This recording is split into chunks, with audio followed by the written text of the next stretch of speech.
is enough. Father Michael Flager, many of you, some may know him, some may not. He is an activist on the south side of Chicago, and he spoke a few months ago about something called the throwaway mentality in this country.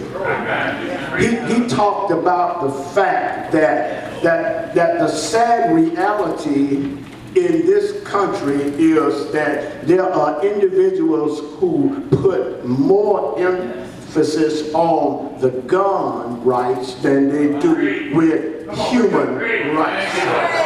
They are more concerned about the economy of the gun than the effect of the bullet. Y'all ain't gonna talk to me? He talked about a throwaway mentality, meaning that there's a certain race, a group of people in this country that are throwaways. You know that throwaway, anything that is classified as throwaway is something that doesn't have any value. They talking about us. I told y'all better not let that man get elected to the White House. He talked about the throwaway mentality in this country. Father Flager said he talked to a young 10-year-old boy and he asked the little boy, "What do you want to be when you grow up?" And the little boy said, "You mean if I grow up?" Child, we got a good job on our hands. We got a good job on our hands. So this morning I want to come and talk to you from the subject, enough is enough. I'm from Tallahassee, as you heard, and in Tallahassee, people ask all the time, who is that preacher? You know, the one that's always on television. You see him on the news. Every time you see him, he's in front of the city commission or county commission, and he's arguing with them because somebody is trying to take advantage of God's people. Who is that preacher? Every time you see him, he's calling a press conference because somebody's taking advantage of some of God's people. It's time now for the church to speak out. We can't get it done up in here. Somebody got to speak on behalf of God's people. Somebody got to speak for God's people. Somebody got to speak truth to power and tell those powers that be that we belong to Jesus. And our God said, no weapon formed against me shall prosper. That preacher that I'm talking about is the preacher that you see in front of you today, because I made a declaration and a promise to God that I will fight for God's people in the church house and outside the church house. Because I ain't afraid and I ain't scared of nothing and nobody. Did y'all hear what I just said? But I come this morning to tell you that just like you, I have seen what's going on in the streets of this country, even right here in your city. And it's time for somebody to take a stand and say, enough is enough. Turn to your neighbor and tell them, enough is enough.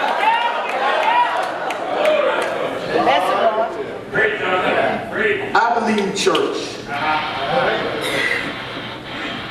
that each of us will reach a point in our walk with God where something has changed. It normally happens when you get to the point when you just can't go no further. Did that ever happen to you? It happens when you taken all you can stand. I'm talking to somebody. And then you made a conscious, cognizant decision that you have had enough. Is there anybody in the house besides me? Jill Scott. Y'all know the singer? Jill Scott. Jill Scott, she had a problem problem with her weight, and she began to get so big, but she was engaged to be married, and her fiance, she caught her fiance cheating and messing around on her, and she realized, and got honest with herself that, I can't blame him, I gotta blame me. I know I'm not appealing to him, so she made the decision that enough is enough, and she lost 70 pounds, and now she can fit into something that Beyonce can wear. I'm trying to tell you, when you make up your mind, enough is enough. I ain't gonna take it no more. I'm sick and tired.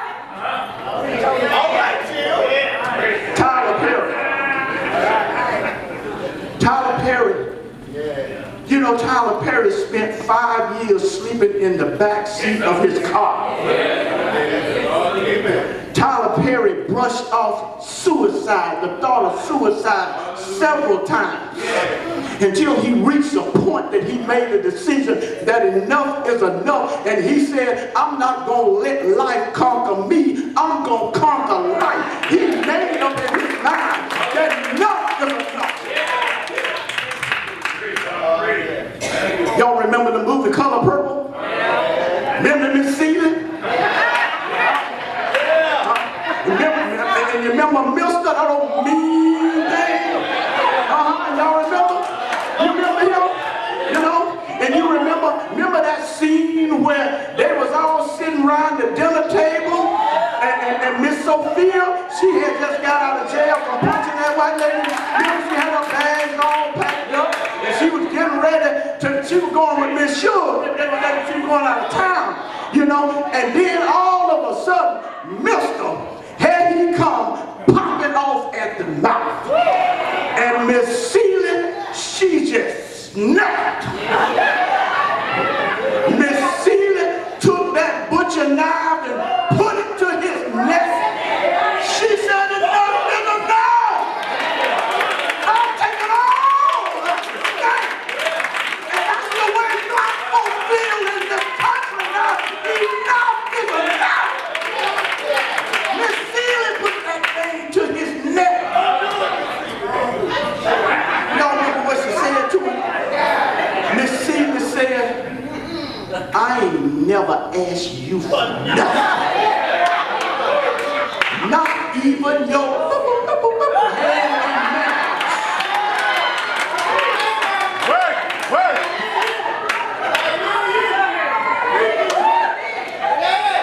She said enough was enough. The Bible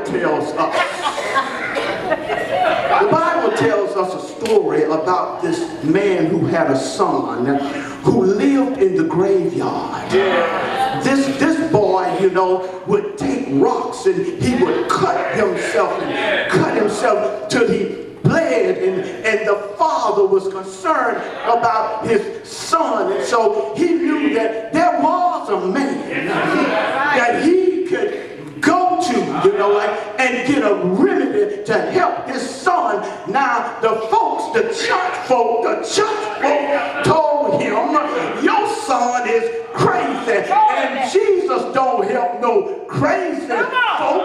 Somebody look at your neighbor and say, he talking about me, not preacher, he sure help me. And everybody used to say I was crazy.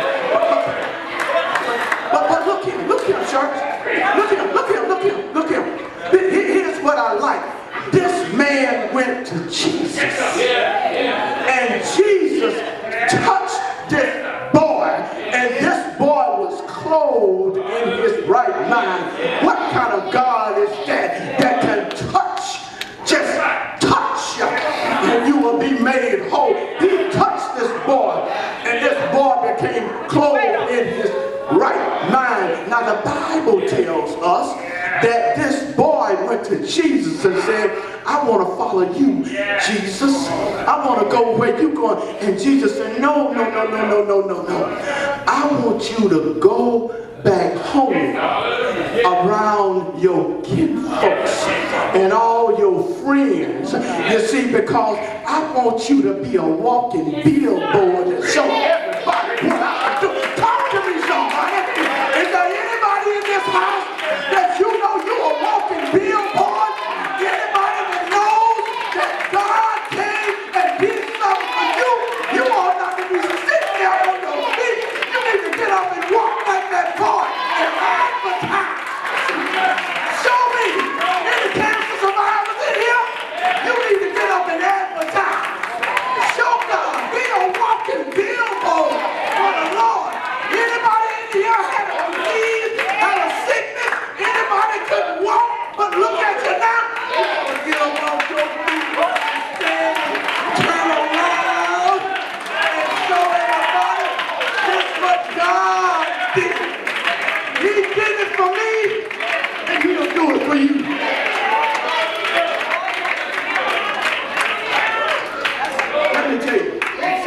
sit down, sit down, sit down.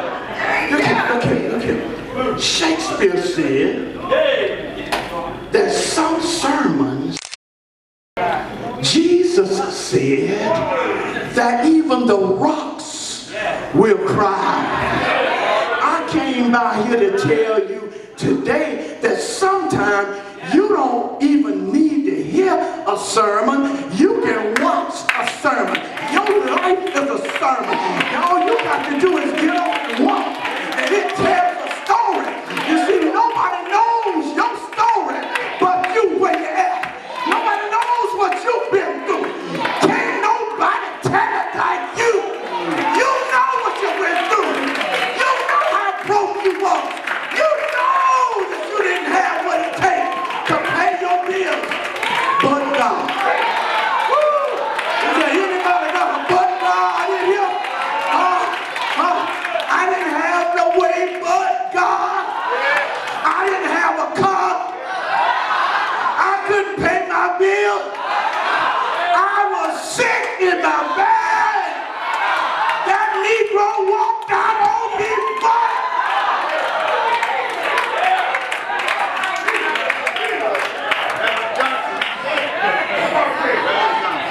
are there any walking billboards in here? So y'all don't fool me now. Come on now, any walking billboards in here? Anybody you know like that can stand up and focus, say, I remember him win, I remember her win, but look at you now. Look at you now. Don't you look good? Stand up and tell somebody, you know, child, I know I look good. Come on. If you don't tell yourself, who gonna tell you you don't look good?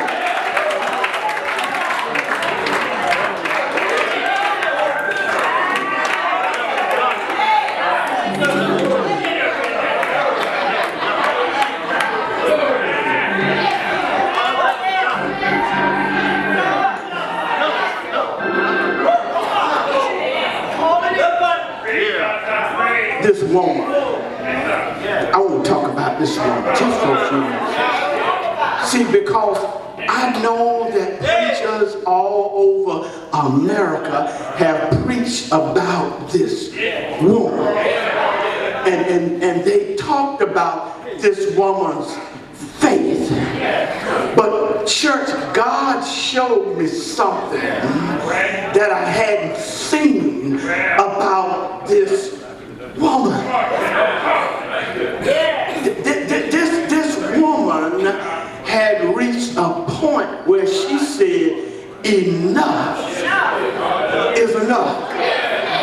And that's how you ought to feel, because every time you turn the television on, you see there's a young brother been gunned down by police, and it's all on video, and you see it with your own eyes, but some kind of way he get off and they tell you, you didn't see what you thought you saw. Somebody ought to say, no, it's enough.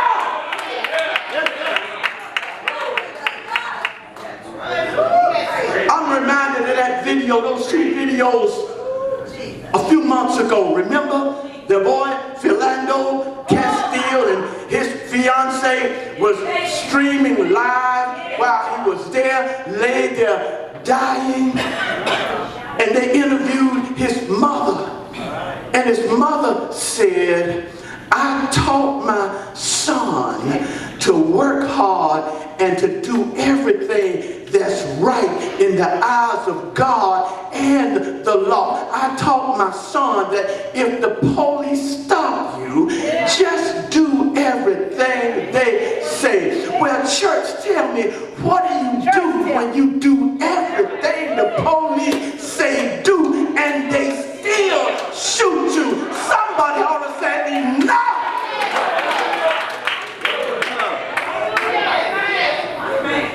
I hear you, Doc, I hear you. This woman had something going on the inside that affected everything she did on the outside. Can I break that down? Huh? This woman with this issue of blood woman, it meant that there were certain places that she couldn't go. And she could not touch anybody, and nobody could touch her. Preacher, she couldn't touch nobody, and nobody could touch her. But Jesus can touch anybody. Come talk to me, church.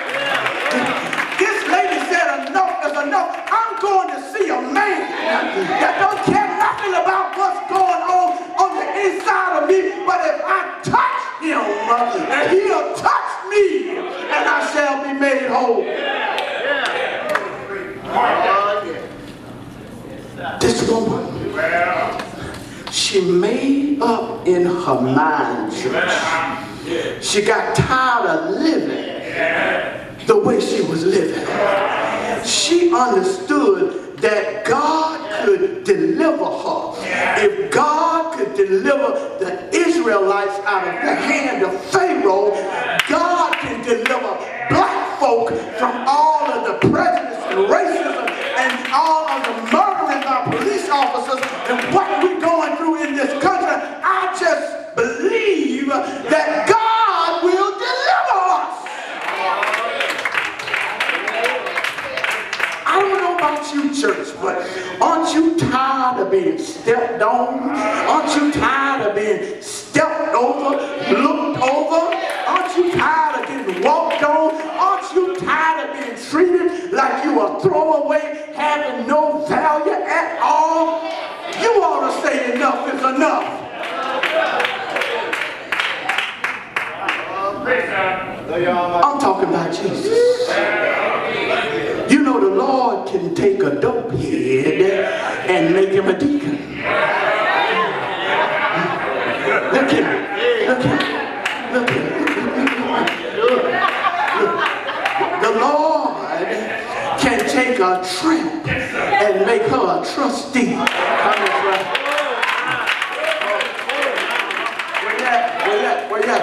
Look at the Lord can take a striptease dancer and make her a praise dancer. And you be looking